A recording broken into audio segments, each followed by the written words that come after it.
Okay, I think we're ready to go. What do you think? Sounds good to me. Okay, sure. I'll introduce myself first and then I'll introduce Layla. My name's Emma Montgomery, if you haven't met me already. I recognize a lot of you here, so welcome and nice to meet you if not. And I am a customer onboarding specialist at SmartSuite. I work with probably hundreds, if not thousands of customers now, and working with them to improve their processes and gain the value of using a platform like SmartSuite. So today we have Layla Pomper of ProcessDriven. So many of you probably maybe know her already, have watched a lot of her videos. But today we are going to dive into the Gantt View in SmartSuite with a marketing use case. I know we have some fans in the chat here, but warm welcome to you, Layla, and I will let you go ahead and just dive right in. Awesome. Sounds great. Thanks so much for having me. And guys, if you haven't already filled in that poll, please do. I'm sure we can then share it or at least talk about things here. I'm going to share my screen. Please humor me as it takes me a second or two to pull this up. And we're going to be diving into SmartSuite today, as Emma kindly said, talking all about dependencies. Now, I saw in the chat, which just went away from me, but here we are again, that some of you guys are coming over from more traditional task management tools. As some of you might know, I also came from the more traditional task management software world. I started my journey using tools like Rike and Asana. I eventually ended up over in ClickUp land, and I'm also now a SmartSuite user.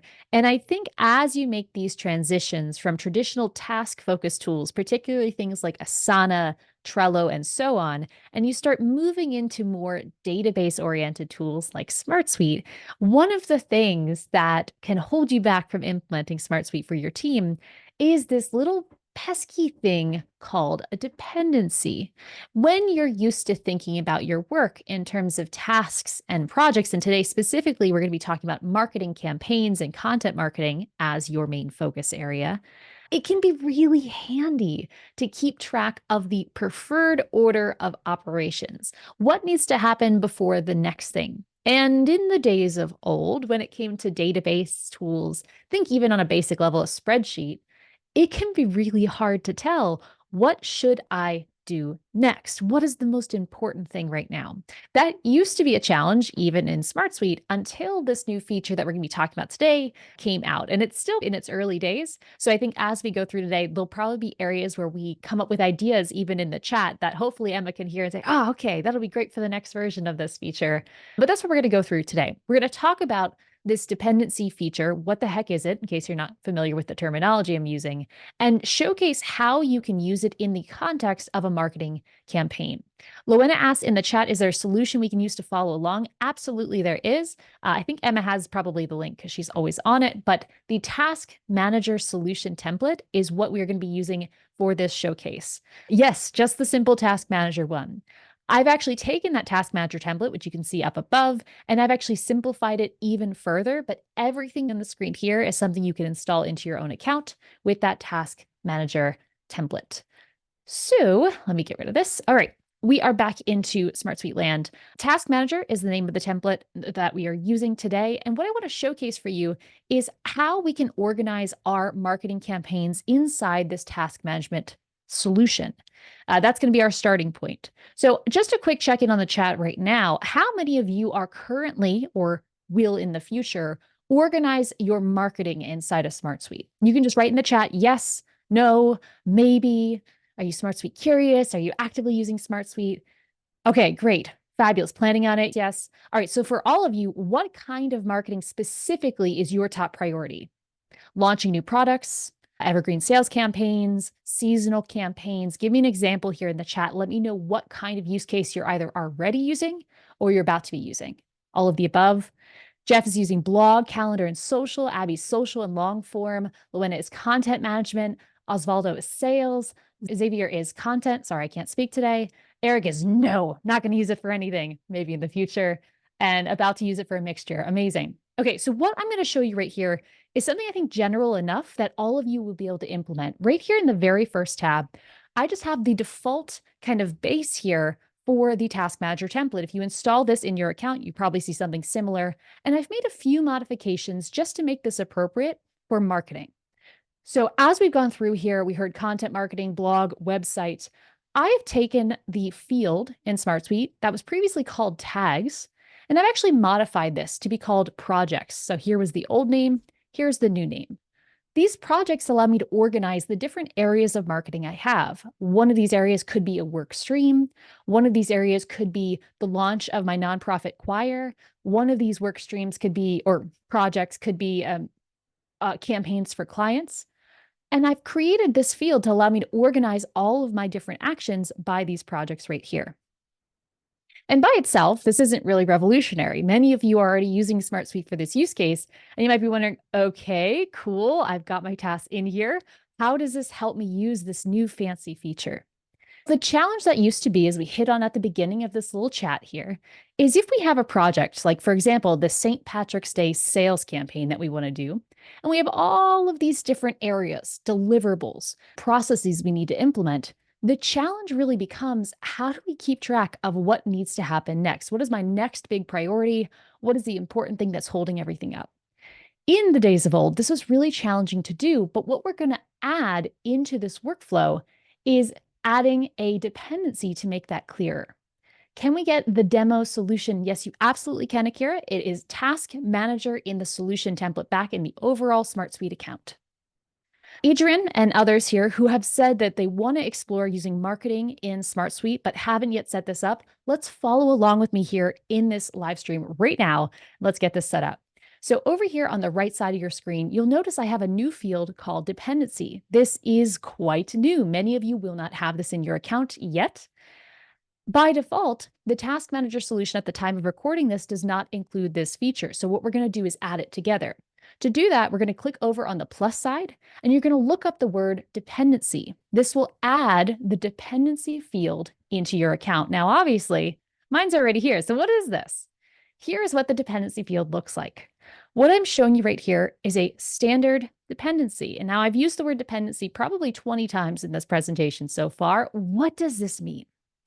This is telling us what happens next for a series of actions. And it's really important for things like marketing campaigns, event planning, product launches, anything where you have a specific sequence. And if someone is late, that could be a problem. We want to use this.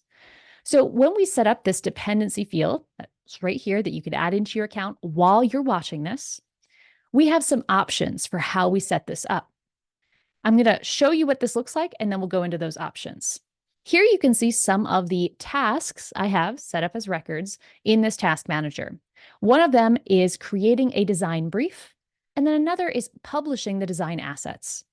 If you need to outline how you create designs, you want to do that before you actually create the designs, right? You want to know what you're creating before you create it. This kind of connection that we know in our head that one must come before the other is what we can add into SmartSuite by using this dependency field. In fact, you can see if I look over here on the side, if I click into this dependency field, I can actually see the predecessor and successor for this task. Now, these are fancy words, but really all they mean is what happens before and what happens after. What do we need to do before we do this? And what, once we do this, can we do next? Before, after, predecessor, successor. Setting this up is as simple as adding that field in, and it applies to the whole base that you're working on here. When we go in, we have a bunch of settings that allow us to make this feature more or less powerful. And this is where folks who are used to more traditional task managers are starting to get really happy, because this is stuff you might have been used to seeing in other tools that we're now seeing inside this kind of database option inside of SmartSuite. So the first option we have to control here is the due date. Essentially, what dates signify when something needs to happen. Almost always, this will be your due date field. But sometimes with marketing, it might actually be the publish date. Maybe you don't care when it's actually worked on, but you need to make sure things get published in a certain order. Either way, that's what you're going to be selecting here on the date field. Next, we have options around scheduling. And this is where things get a little bit powerful. It allows us to use these dependencies to correct for mistakes. Now, let me just show you what this looks like in a kind of example here. Let's say that before we can update the website, we need to make sure that we have all of the designs done. That sounds like a great plan, doesn't it? But what happens when your designer is out of the office and oh no, all of a sudden that task falls behind schedule? In the days of old, you would have to go in here, you'd have to notice that issue, the fact that this task is behind, and you'd have to manually start rescheduling all of the dates of every task that comes after to make sense for when that designer is coming back into the office. That is a real headache. It's a real time sink. It's a very manual task that will slow down your project management. So let me just show you what this might look like. Let's say our design asset needed to be done, a while back, and it's still not done. Oh gosh, what are we going to do? Let's go back here, clear this out. It was supposed to be done yesterday. Oh no. And to adjust everything, we'd have to go through one by one, adjusting all of this forward. When we actually have the dependency set up and we modify these field settings, we can use scheduling to automatically adjust things backwards. Now, this is going to start very basic, but as we get into the later parts of this presentation, we can make it a little bit more advanced. I'm going to do a quick check on the chat here because I see some things popping in. Scott says, should I be seeing this due date field is linked to the status field, but there's no sign? Yes, that is something I also saw. It's just something that was in the task management solution when you first set it up. So all you want to do is make sure that your fields are connected. So in this case, I believe it's the assign to field that's the problem in the default solution. So just head into that assign to field and make sure it's connected to a status. And likewise, make sure your due date is connected to a status. Oftentimes in newer solutions, when you're setting things up from scratch, this will all already be connected. I think some of these older templates just have a slightly different setup, and we're really challenging it by adding in some of these new features. Just checking. Luana added that tip. Amazing. Perfect. And there we go. And good. We're on the same page, Luana, with the assign to field. I thought that's what I had in my memory, but it's always good to get a double check. Back to the field settings on our magical dependency field that we hopefully all have added in. These two options allow us to adjust how that rescheduling happens, when our designer's out sick, when a draft takes longer than we think, when things don't go perfectly to plan. These are our options to make reality match our plan rather than the other way around. But the option below this is equally important. This is where we can turn on or off these superpowers around SmartSuite dependencies that actually make it pretty much exceed every other common task management solution out there. When it comes to dependencies in SmartSuite, you have two options for how you set them up. You have standard mode and you have advanced mode. Now, standard mode is what I've already been showing you. It looks something like this and allows you to say what happens before and what happens after. Predecessor, successor. We all got that by now. So once we have these pieces in place, we can adjust things backwards and forwards. But you can also, with just this standard setup, go into company timeline. And this is a Gantt view. Now, I know we said we're talking about dependencies today, but I can't talk about dependencies without also talking about Gantt views. Gantt views are something you're not going to have by default in that task manager solution, but don't worry, you can add it by clicking right here and clicking on Gantt view. Okay, y'all with me? Perfect. Gantt view here, you can add that in. Personally, I liked to call mine company timeline because I thought that matched what we were trying to organize here. You might also call it marketing master schedule. I know I have one of those in my account, whatever you want to call it. What this master schedule does is allow you to start viewing all of these things in your account, all of your tasks, your records, by the date you have them due and started. It lets you see the dependencies we created, and I'll actually show you what this looks like here. So right in this area, let's go to a familiar task we saw before, such as outlining the design. Let's do design first. Actually, we'll do PR because that one's in a funky order because I was messing with it. So let's do the PR one. I'm going to zoom in just slightly because I recognize that's probably small on the screen here, and I'm going to upset SmartSuite by doing that. There we are. So here are some tasks we have in our account. Outline PR brief, publish PR assets. This was the same pair of tasks that you saw previously. But in this Gantt view, we're able to see how they relate to each other in a far more visual way, even with the basic dependency feature, than what we saw on the list before. In this case, we can see this little black arrow connecting outline PR brief to publish PR assets, basically saying, do this, before you do this. Outline PR brief needs to happen before we can publish those PR assets, which makes sense, right? Outline before you publish. That is what this arrow is telling us, and something we can uniquely see when we organize our work into a Gantt view. Fortunately, we can also change things from this view. If you notice, as I hover over some of these icons in this new Gantt view inside of SmartSuite, there's these little circles that show up. Now, my cursor is huge for demonstration purposes, but you can see just under my giant green finger there, there's a circle. If I click on that circle, I can create other connections here as well. And this is just a visual way to use the very same dependency feature you and I just looked at back in the basic grid view. So if I select this here and drag this together, I can say, hey, once PR assets is done, then we can create the coupon codes, but not before. So if I drag this over and connect it, we can see a new arrow is formed. This is that same dependency relationship we saw before, saying one thing needs to be done before the next, but it's visually showing it to us. If I go back to our overall grid view here, let's go into what we're talking about, publish PR assets. We now see another successor is added. I'm going to give this a click so you can see what successors we're talking about. And here we are. We cannot, in this case, it's telling us, we cannot create the coupon codes until publish PR assets is complete. Are we all on the same page on this basic dependency use case? And are we seeing how this could be valuable for how you actually organize your marketing or anything that requires a linear flow? Quick check on the chat. Just let me know with a yes if this is making sense to you. Yes. Okay. Awesome. Craig's with me. TC's with me. Regina's with me. Olive's with me. Okay. Mary, thank you. Awesome. Eric is saying, I'm not seeing dependencies in my Gantt view, no lines or other objects, just the milestones. That's a great point. Let me go into the Gantt view real quick. I'll show you what we're talking about there. And then we're going to dive into something a little bit more advanced because so many of you here, I think you're just flying past me. You're like, yeah, I got this. So we'll go to a more advanced use case here before we wrap. So back to Eric's question, I'm not seeing dependencies in the Gantt view. What's happening? The most common reason you're not seeing dependencies in a Gantt view is because there are no dependencies yet. But let's just go through one from scratch let's actually go into my agenda. Made a little list for myself to make sure I could keep track of this. And if I go in and create a new Gantt view here, I also don't see any dependencies. What's the problem? In this case, I need to make sure there's a dependency field. In our previous use case on my tasks simple database, I already had one, so you didn't have to worry about this. But in this case, I need to create one if I haven't already.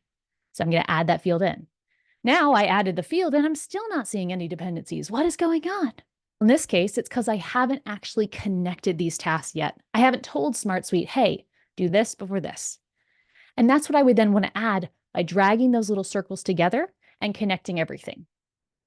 So those pieces, having the dependency field set up, having those start and due dates or start and end dates, and having those connections is how you'll bring the magic together. Now I'm going to tuck back into one of our completed ones here and show you some of the other little features here before we dive into the advanced stuff I promised. You'll notice that my Gantt view has these kind of indentations because I like things super organized.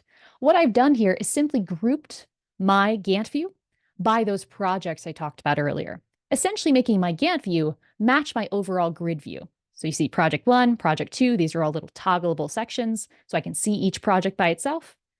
Same thing in my Gantt view. These blue lines are showing you my overall project timelines. I can collapse them or expand them to zoom in on a particular project. For example, if I'm sitting down for my daily huddle with my St. Patrick's Day sales team, I can just click and open this particular view to see where that project stands. I can adjust my scale if I want to zoom in on a certain piece, or maybe zoom out if I'm looking to do annual planning, and allow myself to see all of my work in one spot. I'm seeing Luana say it's making, yeah. Okay, we have a question here that relates to what you're talking about. Can we have another view that works as well as the Gantt view with the dependency field? I think other views can certainly work well with the dependency field. It's personal preference, all views in SmartSuite. Each view will show you information, but there are certain ones that are extra powerful. So we can see the dependency magic in, say, this view here. We can view what's going on. But I think the best, personally for me, the best visual way to see dependency relationships with these pretty arrows and all that stuff is going to really be just in this Gantt view. But I'm also curious for your experience because you've worked with quite a few teams who are setting this up. Have you found views that work better for others? I haven't. I'm interested in Regina's use case. I'd love to learn more about what you're looking to accomplish. I typically see the Gantt view just because it is so powerful. I have a really quick question. So, how did you get that teal? So, I do know the answer, but I'm curious to share it. How did you get that teal color there? Can you show us about the how to create spotlights? Yeah, so right now these are just showing my groupings like we broke down before, but we can create spotlights for different fields, just like we're used to in other areas of the Smart Suite, where we can break down, let's just go into one, for example, color records that have a certain condition. So let's just say task is, let's do status is blocked. We can start color coding and highlighting different fields based on the spotlights we set up. So in this case, we might have something that's red here if a particular task is blocked. And similarly, we can break down other colors. But you see right here, performance analysis is blocked. It's the status I have set up. And all of a sudden, it's changing to red. And over here, we've got blue, and so on and so forth. We can add in other pieces and change our overall visual look to this Gantt chart. Is there anything else you'd want to add into that, Emma? No, that's great. That's great. I know the spotlight is a hidden feature, but with that new improvement with both the conditioning and then also the stage fields, it's one of my favorites. It definitely makes things a lot prettier. The only thing I would just warn people of is make sure if you're using your spotlights is if possible, make sure your colors match up. I've seen we can all get a little color happy, but you'll notice how I've chosen red and pink here. They're the same tone. If you're incorporating color into any layout, particularly if you're working with a team who is newer to SmartSuite or the software you're working in, color consistency is going to be your best friend. So if I had this status is blocked as purple, but the status field that it's linked to is pink, all of a sudden I start making my life a lot harder because there's a lot more people have to memorize to understand what this means at a glance. So we'll add in little nuggets there. All right, we'll transition to a slightly more nerdy thing because I have a feeling that some of you here are ready for it. Let's talk about making project dependencies more complex. If you are with me right now and you're like, okay, I'm pretty overwhelmed with what you just talked about, I give you full permission here to tune out and come back to this. As I think Emma just put in the chat, this will be on YouTube later on, so you can come back to this when you're ready. For those of you who are feeling ready, though, for advanced use case, let's go into that. I am in a pretty much a clone of where we were just at, and I want to show you an advanced use case for these dependencies, which is actually involving changing that dependency field we set up earlier. You don't have to duplicate anything. For you, you can just go into your modify field settings if you've been following along so far. And down here under dependency mode, change it to advanced. Yeah, I wish when you clicked this in SmartSuite, sirens started going off because this is when things get really exciting with the dependency feature. At a glance, when I click update field, nothing exciting, right? SmartSuite, I know you guys are the calm software, so we'll work on the confetti cannons later on. But if we go inside a given task here, let's go into publish design assets, you can see things start to look a little different. And this is essentially the confetti cannon you've been waiting for. When you switch to advanced dependencies, we get some new toggles that make your account go from organized to hyper organized. And particularly for marketing campaigns or product launch, anything with very rigid processes with high stakes of getting everything done in the right order, this is going to make your life so much easier. Essentially, what we introduce here in SmartSuite are all four common dependency types. Now, this is like a tongue twister, so bear with me as I go through these. But to make the most out of the feature, we need to understand that dependencies, the stuff that we talked about, a working order, actually have four nuanced options, and we'll go through each of them here. The first one is finish to start.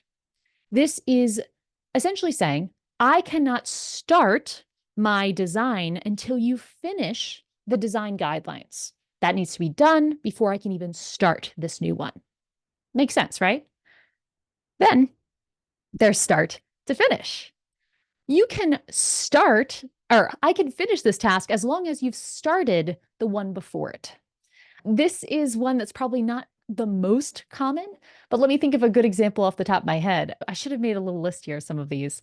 Let's say start to finish, I can finish my brand colors as long as we started the overall brand guidelines. As long as those things are happening with overlap, we're good to go. Next up, finish to finish. I can't finish this thing till this thing is also finished. This is the most common format that you will see. And then start to start. I need to start one to start the other. Doesn't need to be finished, just needs to be started. And again, lots of overlap we'll see in those projects. This is going to be super useful for teams where you don't want to wait for everything to be done to move on to the next step. If we just waited until all the guidelines were done to do the logo, and when the logo is done, we work on the copy, and when the copy is done, we work on the website. If we do that, our project could take years. But if we can overlap these projects by acknowledging the fact that, yeah, it's okay if we start wireframing the website, even if we haven't written all the copy yet, that's where the magic really happens with dependencies. So now, Luena's talking about how you foresee my website design process is about to be overhauled. Absolutely great use case.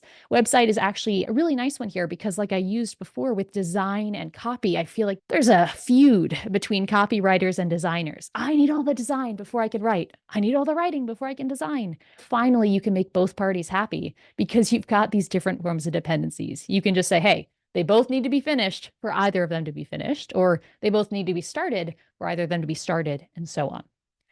Once we start playing with these nuanced options around dependencies, we also have a new field called lag. And in my brain, I always like to think about this as buffer time, but lag is probably the more correct term.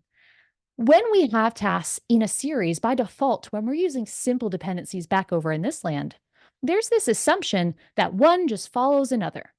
And you just keep doing them how you've been doing them until the next one is ready to go. But with complex dependencies, especially if you are templating projects and so on, you can actually define a preferred waiting time in between them. When one thing finishes to the other thing finishes, how much time do you want between those? Or how much overlap do you want if it's negative? Similarly, if we want to create the design briefs before we publish the design assets, do we want to give ourselves a little buffer time? In this case, let's give ourselves a day between those two tasks happening to make sure everything's good. Adding buffer time is a great way to guarantee that your projects, I shouldn't say guarantee, well, there's no guarantees in project management, but it's a great way to help your projects end on time. If you give yourself buffer time to account for the unexpected, you're going to be less likely to need to reschedule tasks when something runs late. And so adding a day or two of buffer in between all major tasks can be a nice way to make sure that your project runs smoothly. And I see the chat here is talking about the feud between clients and designers. I will not weigh in on that. Wink. So that is what this advanced dependency feature looks like. When we look at this in a Gantt view, it still looks similar to what we saw before, but now there's this richer meaning. We know that we can start one without impacting the others. And just like before, which I don't know that I really showed you before, we have the ability to adjust things. We can click and drag and move tasks around and potentially reschedule tasks based on those projects using this Gantt view. A question was before about how do we like the Gantt view versus other view types? And Emma and I were both like, Gantt view's amazing. What I just showed you is the reason why people prefer Gantt view is because we can say, this project has changed a little bit. Let's move things around. Oh, this one needs to go back a little bit. Let's move things around and have the overall project change size based on that. And that's Gantt view in a nutshell. As we go into some of these other projects, you can start getting into more complex use cases by adjusting this for each one. And one thing that might come up around this point is asking, how do we start reusing this information? Because ultimately, it takes a fair amount of time to set up what I just showed you. It probably took 10 whole seconds. That's a lot in the age of the internet. So what do we do once we have this beautiful project set up? We have all these connections that are really helping us organize. This comes before this, and this comes before this. And we change the connections to make sure that they have the perfect amount of lag time between them by, in this case, selecting an arrow. Oop, if I can click on it, I have a giant cursor, which is so great for some things and not great for others. And we add lag. We can define what kind of successor we want and so on. How do we reuse all of this work? The last thing I just want to show you before we wrap up and go into a Q&A, because I know I was supposed to keep it brief and I just keep talking. Sorry, Emma. We have templates as an option for you. Now, at the time of recording this video, and I think this will probably change and get even more powerful in the future, my go-to way for using dependencies in a template would be if you have a project that is its own database here, where you have your own area and this whole thing is one project. Great for folks who work with clients. I think we talked about clients and designers. This kind of template is a duplicatable structure. So let's just call this, I'll just create it right here. This will be new client template.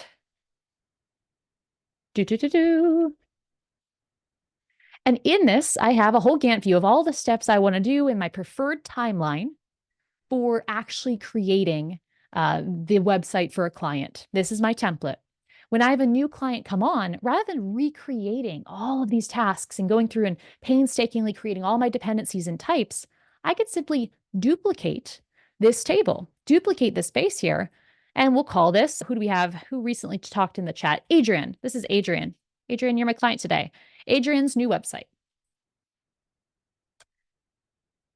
And then we'll bring over all of these beautiful Gantt charts, all of these dependencies, which, yes, I could then reschedule for when Adrian is ready to have Adrian's website created. And when Marcus comes through and says, hey, Layla, I want to get my website done by your imaginary design company. And that's my marketing campaign, is developing the launch of Marcus's website. What would I do? I'd once again duplicate this area. Once I have this set up, such as I have for Adrian here, I can adjust things backwards or forward based on when Adrian is ready. Maybe Adrian wants the website started right away, but we need to delay the launch because of something else. We can start moving around these tasks as needed to make sure that the project flows with the specific client we're working on. Okay, I think that is all the basic stuff when it comes to dependency setup. We talked about, just to review, we have two different forms of dependency in SmartSuite. We'll do a little recap here. We've got the advanced and we've got the simple or standard, sorry, not simple, standard, classic edition. And we've got these two options. If you're in doubt and you saw what I just talked through about the 4 different types of dependencies and you're like, whoa, too much, stick with standard. It'll work really well for you. If, though, you are battling with overlapping tasks and you want to compress your project together and you want a little bit more sophistication, maybe you're replacing MS Project, maybe you're a contractor with a very sophisticated build out, use those advanced features. They're there for you. They're built into your account. For all of these, however you're setting them up, you have options to make sure scheduling can be adjusted dynamically as you move things around. And for all of these, you can, of course, look at this information from your overall view that you prefer to use, whether that's my favorite view, which is actually status by with swim lanes by person, or whether it's by Emma and I's favorite view for dependencies, which is Gantt View. That is Gantt View and dependency in a nutshell for a marketing use case, but you can see how this would apply to so many other places. And if there are any questions, we can shift over to that. But otherwise, I'll pass it back to you, Emma. Sure. Thanks so much, Layla. That was really great. We do have some questions. First off, Sure. an easy one. Are we able to see ownership in the Gantt chart view? Which you can see right there, I'm sure. Yep. As long as you have your assigned to field set up, you will see this right here on the left side, and that'll help you keep track of who's in charge of what thing. If you're not using the assigned to field and you're starting to use custom information, not right now, but I imagine that might be coming in the future. Great. We have some questions about backward scheduling, potentially maybe sharing a use case. Yeah, so let's go into one of these here. Backward scheduling is what we were talking about here with this auto scheduling feature. It basically allows us, and correct me if I'm wrong here, Emma, because I know this is a newer feature, so maybe I'm going through some of the pieces that are still as they are, but this is where we can adjust whether things are adjusted based on the start date or the due date of a given dependency. So if the start date moves forward, do we adjust based on that or the due date? And when we move that date forward or backward, do we want things to ripple backwards or forwards from the given date that we're choosing? I candidly do not use the apply backwards scheduling feature very often. Maybe it's because my projects are always running late, but I'm usually using it from the start date of when we are starting the project and things are adjusting and rippling backwards from there. But Emma, I'm curious if you have a use case that you've seen people popularly use the backwards version. I haven't yet explored that one, but if anyone's using the backward, please feel free to put in the chat. Yeah, just humbly brag about how ahead of schedule you are. No. But we can see that maybe I can show a quick example of what that kind of looks like. It's a Sure. little funky in some views here, but I have backwards scheduling currently on. And if we adjust some of these dates, such as we'll go over here and we'll just adjust the start date this way. We can see how things move backwards. See how it's all going magically doing that? If I move the project backwards just on the due date, we can see how that's moving independently. And I guess I should have demonstrated this earlier because it is a pretty darn cool feature. Whoops, there we go. And we can see how these are adjusting backwards. So I'm going to keep adding dates onto here. Watch how that outline PR brief moves right here. Boom, moves backwards. I would say something that we use SmartSuite for, and I could probably add this, I got some ideas.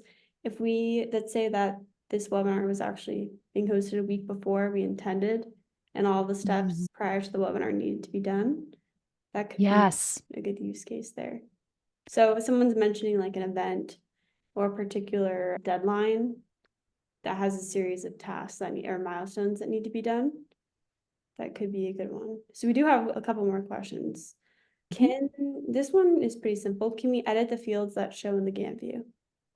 I don't believe so, but now that you're asking that, it makes me think maybe. I've only played with sorting them and adjusting the display here, but I don't think at this point we can add different fields to this. But Emma, please correct me if I'm outdated here. Open the record. So try opening one of the records. You can adjust it from there. So you can add fields directly from there. Oh, I think, yeah, edit the fields that show.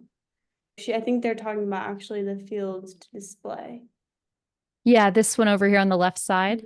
Yeah, which is set. So that's not something we currently offer. It's always the task, start, end, duration, assignee. Which are the most useful in SmartSuite's defense here? Those are the ones that you're always going to be wanting to use either way. But it is nice that you're able to adjust this because I know and maybe some others here, sometimes I'm like, my screen is too small. You can fully make that disappear. Just don't forget about it later when you're trying to find it. Okay, a little bit of a more complicated question. How do you start the trigger on this type of flow? Let's say there's 15 tasks, some overlap, some run simultaneously, and some need to be finished before others are started. How do you trigger the first step or record? So interesting use of word with trigger there. What I usually think about it as is I need something to push all the dominoes. And oftentimes with a dependency setup, it's going to be whatever task is the ultimate thing. It's usually either at the end or the beginning, but there's usually one step that kind of blocks everything from starting. And when it comes to myself personally, when I have a project set up, such as this one here, maybe there's one final step here of, say, publishing the design assets, which I've got a bit of a funky dependency here. I'm going to just oops, okay, we're not going to do that. We're going to delete this dependency and move it just so that we make sure everything looks good. There we go. I just converted that, by the way, from before to after. But we've got this piece here. And I would just be moving whichever one is driving the whole project forward. So in this case, I know that outline step here blocks everything else. So that would be my trigger. That's what I'd be rearranging. In this case, you can see not everything is connected. Not everything starts from that point. But if I wanted to, I could have that set up. So let's say performance analysis here. Let's just say for some reason that needs to happen before anything else here. I can start connecting that to all of my major tasks directly or indirectly. And I would view this then as my trigger, my kickoff point, my first domino I would then move and move everything after it. And so on. It usually comes down to how you have the task set up. You want to focus on one major task, or I think Scott said previously with theater opening night, that would be one ending task that becomes your anchor. And you would just move that anchor, making sure you have that rescheduling feature on. I'll show you what that looks like again, going into the dependency feature, auto scheduling, having these ones on, particularly the first one. And then I would be moving that one anchor task backwards and forward. There wouldn't be a trigger like you would think of with an automation, though, although that would be really cool. Great. So we have a question about more of a complicated setup. So someone has hundreds of projects in the project table, and for each of the projects, they want to let a project manager select a short list of maybe 4 to 5 project templates to use depending on a particular project size. Ooh, Which I okay, would, that one. Yeah. yeah, this could be a little bit different than dependencies, potentially creating a template with an automation condition based on a project size. It pulls over 4 or 5 different templates to use. Yeah, I think what we're looking at there would be a different container where we would need to have a separate area and then using automations to bring things over into the relevant project based on, in this case, an actual trigger of something that's kicking off the automation. That could be a manual action, that could be you changing a field. Assuming your project setup is matching what I have on the screen here, though, we would be playing with automations at that point. Mhm.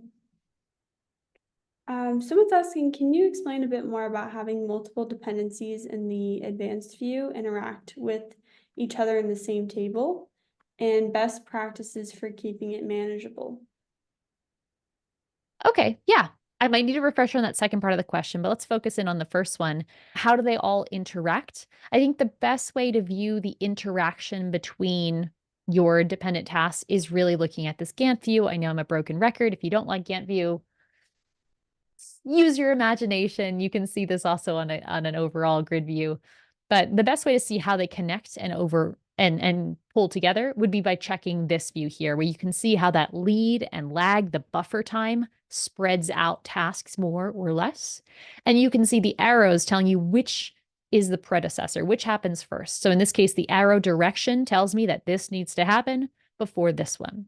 Now, in terms of visual indicators of that start to finish, finish to finish to start, and so on, there's not a, oh, correct me if I'm wrong, Emma, but I don't believe there's currently a great visual indicator on this view telling you exactly which format it is. Am I correct on that? Yes, that's correct. Okay. However, you can see that inside this overall area. So we got finish to start, and we can just keep flipping these between different types here. In terms of seeing the connections between them, if you don't want to use a Gantt view, it's likely going to be looking inside the specific task from these overview areas. SmartSuite always simplifies it for you, making life a lot simpler of letting you just see that predecessor, successor overview. When I click on it, though, it gives me all the magic of the rich information of what needs to happen first. You'll notice there are colors here. These have a set meaning of the kind of the yellow one is it is connected and in progress. The red ones here are blocking it in your way. These are the things that are coming up here. And then the green ones are tasks that are complete. So yellow in progress, green complete, red not quite started or unable to be started. Great. Okay, so we have a question about, can a filled out form trigger at the start of a process of dependent emails and workflows? This is likely something we'll probably eventually develop, automations with dependencies. However, you can absolutely have an automation now when a form is submitted to trigger. Even this may not be a dependency field, it could just be creation of emails to onboard. So I don't think you even need the dependency field here at all. Yeah. I will be excited to see like where it keeps developing though, because I agree. I don't think that would require a dependency. You're just playing with some funky automations there. But I think right now, uh, the most common use cases of dependencies for folks, because I think everyone's trying to push it. And I'm like, it's coming there. But it's right now, the most common setup you'll see is you're manually creating a project and you want those dependencies in there. So you set them up, or you have this kind of separate table that is your base for a project that you're duplicating. When you're working lower in the hierarchy or higher in the hierarchy, such as what we've talked about with some of these questions, you're generally at this point not going to be using dependencies because right now dependencies don't work with duplication, which is okay, totally understandable. They don't function in that way. And so just think about them at that certain level of the hierarchy right now is where dependencies are going to be strongest, which is at the layers that we've shown here, where it's either a manual setup of tasks or a templated base of some kind table. Perfect. So it looks like oh, another one. If I trigger records in an automation, can I have a dependency option set in there? So like we were talking about, we don't have dependencies yet in automation, but you can absolutely have a trigger create records dependent on the condition. So for example, Yeah, for example, when a form is submitted, you can have things dependent on a condition right now. So in a way, you can create dependencies within automation right now. Awesome. And then we do have some questions about how you had two tables, one for task, one for Adrian's. I Mhm. think her intention of that was to show like the creation of a new dependency field. Mhm. However, we would recommend always keeping the task associated with a new website in the same table. So she was just trying to show the creation of a new dependency, just to clarify there. Okay. Anyone else have any last minute questions?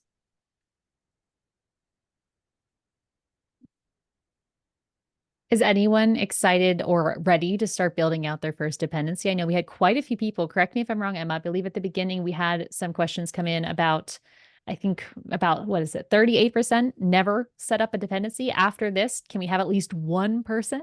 If we can have at least one person set up a dependency, just let us know yes in the chat. That would be a great way to end this, just to see some folks getting excited about this new feature, figuring out ways to set it up in their use case. And hey, make sure to come back into the SmartSuite community and share what you're working on, right? Emma, there's that show and tell section, a bunch of different areas inside that community where people could share their use cases and get inspired by others. Exactly. I also wanted to show, for those of you who are new to SmartSuite, I want to provide you with a listing of some available resources to you. So not Awesome. only do we host webinars weekly, but we have daily office hours, a bi-weekly workshop, monthly training courses, and a lot more as far as like self-paced learning. So feel free to click on that link. And in addition to join our community in LinkedIn as well for product updates. So that will guide you through the beginning stages. And if you're interested in learning more about SmartSuite, you're new, please feel free to go ahead and book a call on my calendar. If I haven't met you yet, I'd be very happy to learn more about what you're looking to achieve in SmartSuite. They're saying great job, Layla. You're always a really good presenter. I'm glad. Hey, if we got one or two people checking out this new feature and their jaws are dropping to the floor as much as mine was when we first saw this roll out, we've done our work here. Exactly. All right. Thanks so much, Layla. It was great to join you, and we appreciate your time today. And I'm sure it seems like everyone was really excited about the future, and I'm grateful that you could present today. Awesome. Thank you so much for having me. Thank you, Layla.